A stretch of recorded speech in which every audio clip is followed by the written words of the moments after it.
You just scored some great deals at the grocery store. But you may be wasting some of that hard-earned savings by what you do or don't do when you walk in the door.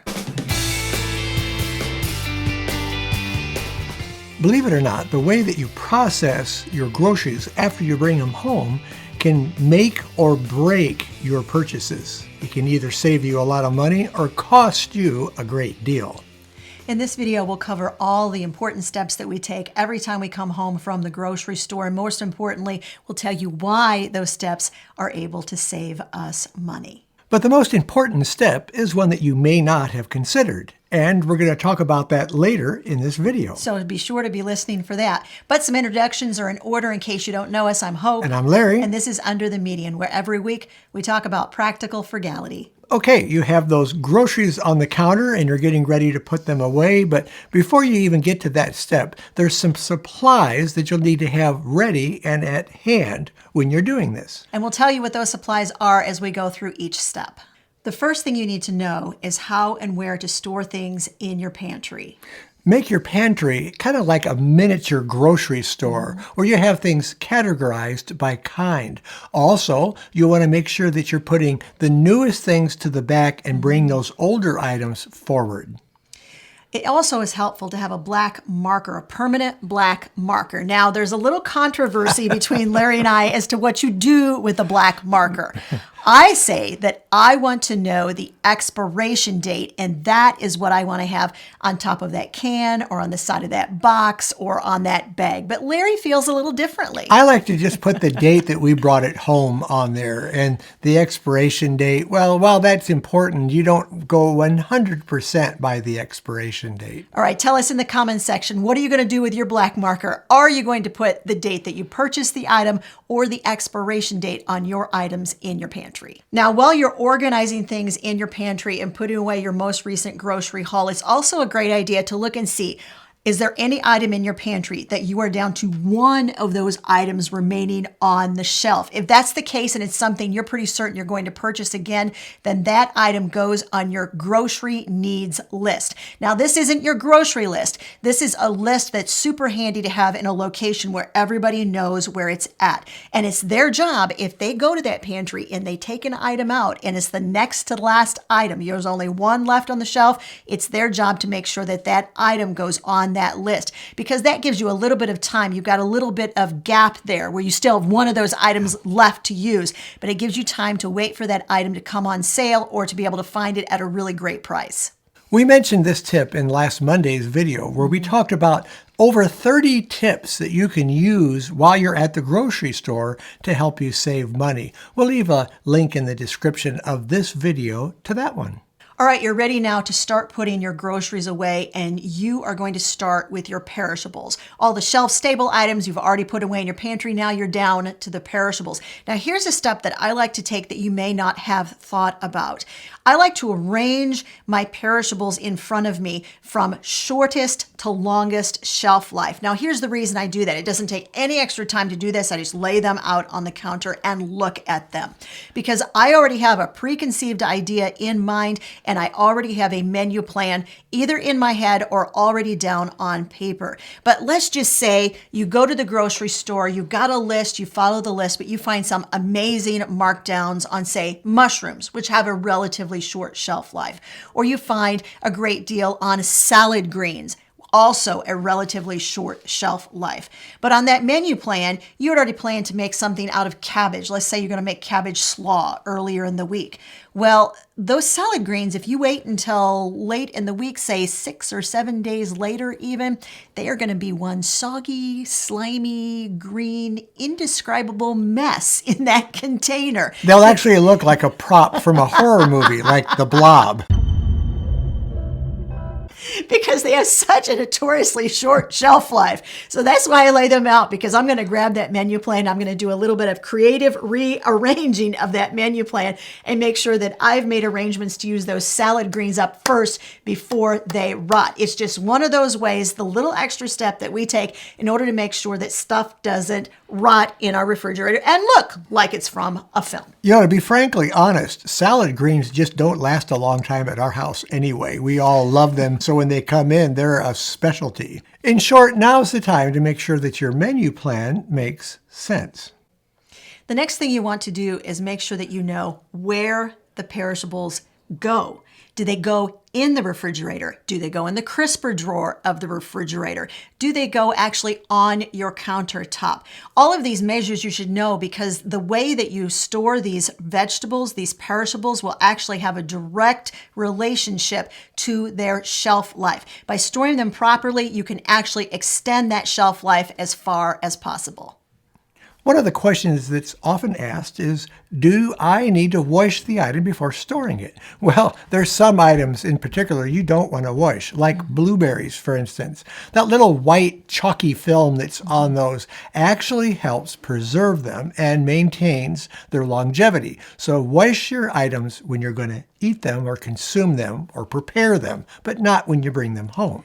Here's another tip you might not be aware of, and that is you need to be careful what you store next to each other in the refrigerator. Who would have thought? Now, some items, particularly fruits, put off something called ethylene gas as they ripen. And you have other vegetables and fruits which are ethylene gas sensitive. So that means if you store the sensitive produce next to the items which are giving off the ethylene gas, those sensitive produce items, they are going to go bad in a heartbeat. Now, we know this because of sad but true experience. Real life experience. I once stored beautiful cucumbers right next to ripening peaches in the refrigerator. The peaches gave off the ethylene gas, and within about 2 days, those cucumbers were rotted to the core. I couldn't figure out why until I Googled it, the magic of Google, and that's how I know this tip to pass it on to you.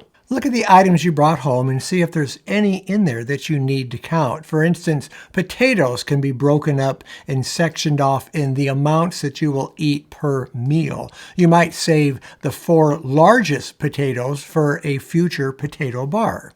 And then you might also save the rest of the potatoes in that 5-pound package of potatoes. You divide them up. You know you're going to make French fries later in the week, and then you're going to make potato salad maybe for a weekend potluck. Now, the reason that I have gotten into the habit of counting the number of potatoes in a 5-pound bag of potatoes when I first bring it home is because what happened was if I had 3 things on the menu plan that involve potatoes, I might get to the end, to that very last recipe, and find out I only have 3 or 4 potatoes, little ones, left over for potato salad. Now, we all know that you need more potato salad than you are going to get from 4 small potatoes.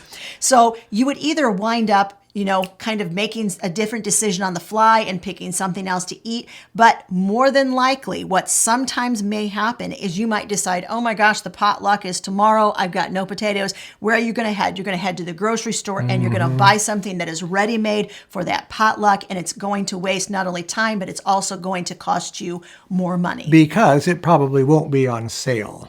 And it's probably not going to be just the items for the potato salad that you purchase. You've heard us talk about menu planning several times in this video. We've also talked about it a number of times in the past. Well, if you're interested in getting a bundle of those forms, we'll leave a link for that in the description of this video. Now, the final thing you want to think about when it comes to produce, to fruits and vegetables, is this is a great time. Now, trust me when I tell you, this will save you time later. Go ahead. If you've gotten a fantastic deal on something, and let's say you have a half a flat of berries in front of you because you got a fantastic price on them, go ahead, wash them, destem them. It doesn't take very long to put them in a single layer on a large baking pan, which has been lined with a silicone liner. Stick them in the freezer so that they will freeze, and then take them out. Put them into freezer bags. Make sure that you label and date those bags. While you are putting the groceries away, it doesn't take that much time. But if you think later, oh, I got to come back to that. If they sit out on your counter for 24 hours, they're going to go bad and they're going to go moldy. Go ahead and do it now. Here's another thing you might want to do while you're processing your fruits and vegetables, and that is go ahead and make some mirepoix. What in the world is that? Mirepoix is that lovely concoction of about 3 vegetables that you use in nearly every single recipe that you're going to make. So traditionally, mirepoix is composed of carrots, celery, and onions. It does not take very much time to go ahead, rough chop those, put them in the food processor, whiz them a few times until they get to a nice consistency where they're small pieces, and you can freeze them. You can either freeze mirepoix in freezer bags flat, or you can use one of these. This is a small leftover yogurt container, or these are great. Now, we like to tell people that when you replace your ice cube trays, go ahead and save the older ones because you can use them in a number of different ways, one of which is to freeze small portions of things. The standard ice cube tray, by the way, guys, is about 2 tablespoons. But I have used for years ice cube trays for doing all sorts of things in the kitchen, and they freeze things in perfect little cubes, and then you can put them in a freezer bag and label and date them. And you always know that when you defrost one for a recipe, 2 tablespoons, that's what it is. Tell us in the comments section, what do you put in your ice cube trays? One of the reasons why Hope mentioned to save your old ice trays is because food can actually do some staining on these, particularly fruits like blueberries that have pretty strong coloring to them. So it's not a big deal if you just use these all the time for food. You probably don't want to use them for ice again afterwards. Think about it. Do you want to take one of these in which you have stored berries repeatedly and get it out in front of your guests? No, you do not. So the ones that are stained and stuff, use those for berries or small amounts of herbs and things like that. The next category you're going to look at repackaging would be your dairy products.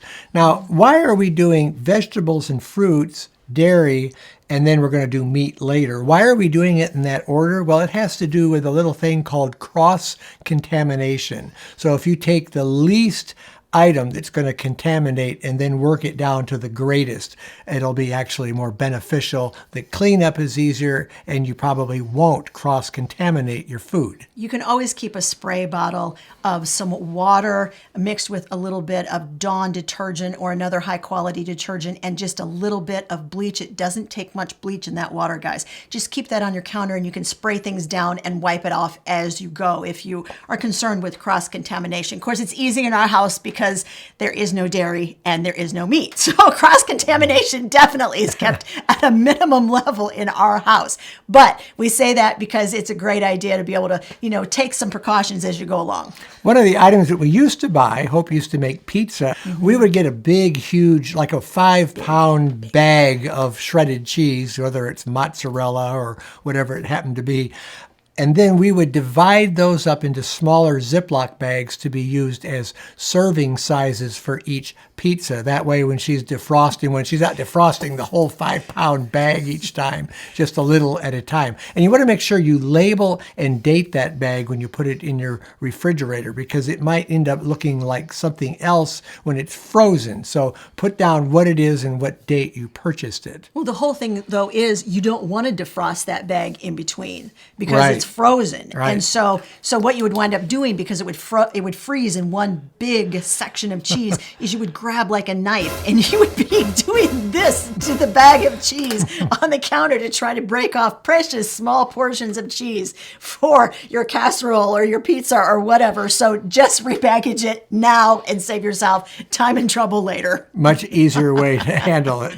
Couple other dairy things you might want to keep in mind if you've gotten milk and it's at a really great price. You can open the milk, take out a few tablespoons of the milk, and then just store it upright in the freezer. You can freeze that milk. The reason you take out the tablespoons is because of expansion. Otherwise, you run the risk that it's going to overexpand. And I go one step further with that. If I'm freezing something in a plastic jug, I'll actually squeeze the jug a little bit so when it expands, it's going to expand out to its normal size and not burst. Now, when you thaw that milk, just make sure you thaw it in the refrigerator, not on your counter. Give it a good shake before you serve it. But yeah, you can freeze milk very well. And it works with plant-based milk too, by the way, guys.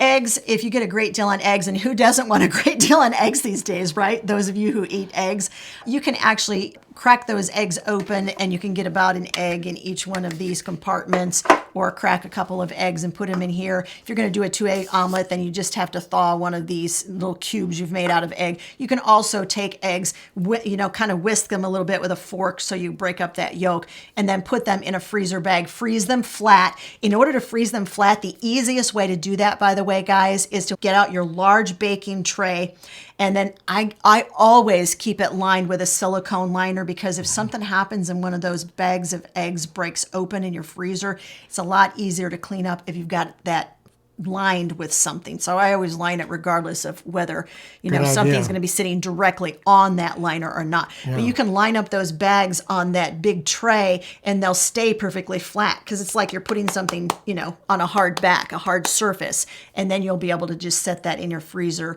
to freeze flat. And freezing flat, by the way, makes it so that you have a whole lot more room in your freezer, because you can stack them upright and they're like really thin. You can go right up against each other. Okay, so you've done your fruits and vegetables, you've repackaged your dairy, and you've put it away. Now you're ready to work on the meat. And for meat, and when we bought meat, we did this. We would bring home pieces of chicken, and I would put those in a Ziploc bag according to the serving sizes that we needed for our family, and then put them away in the freezer. So once again, just like what we've been talking about with the cheese, you get it out and you have a serving size. You're not defrosting everything, just what you need at that time. And of course, once again, to avoid that cross-contamination, do the meat last. Some people don't actually realize that meat is really not meant to go into your personal freezer at home in the container they sell it. Oh, no, it's not. At the grocery store. It'll It's freezer just not, burn. It's not thick enough. Yeah, it'll freezer so, burn. I mean, it was a great chance for us just to rip it open and repackage it anyway before we put it in the freezer. One of our viewers, Rochelle, just left this comment yesterday, and she said, here's what happened. People see that big chicken breast and they'll take the individual chicken breasts and put them, but she said she goes a step farther and she butterflies it. So she cuts it right down the middle into two pieces so that they're thinner. And that way they're automatically in much smaller portions than even like one large chicken breast, because those chicken breasts can be really, really large. And it sort of fools your eye. You feel like you're still getting plenty of meat if you eat meat, but you're actually consuming half the amount you would if you ate that whole chicken breast. I thought it was a really, really great tip. Make sure that whatever you do when you're processing any of your food products, that you indicate what you did on the label. We promised that we were going to share with you something that most of you should do, but probably aren't. And that's analyzing that grocery receipt. So after you've got everything packaged and put away and you're ready to write some things down in your expense book or put it in your online program, look at each item that you purchased from that grocery store. Was it something you really needed? Was it nourishing? Was it junk food?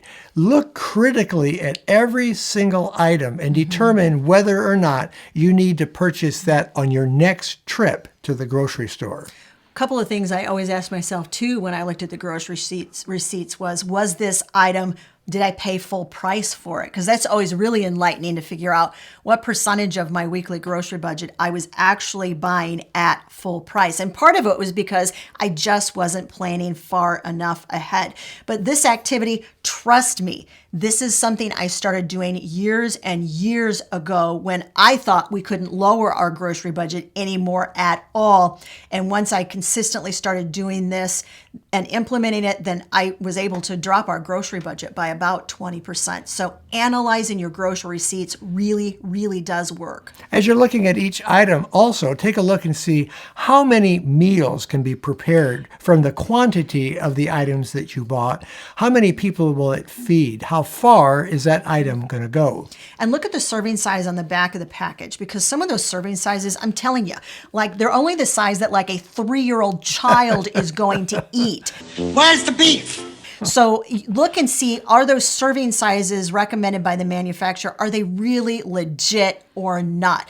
Looking at ingredients in terms of how many meals will this item make is super important when it comes to buying things that will feed your family, that are healthy for them and fill them up, but also will cost you less money in the long run. And also, as you're looking at those items, consider this. Could you have made that cheaper yourself from scratch? I'll tell you an item that kind of took me by surprise that we found out we could do cheaper, and that was pancake and waffle mix.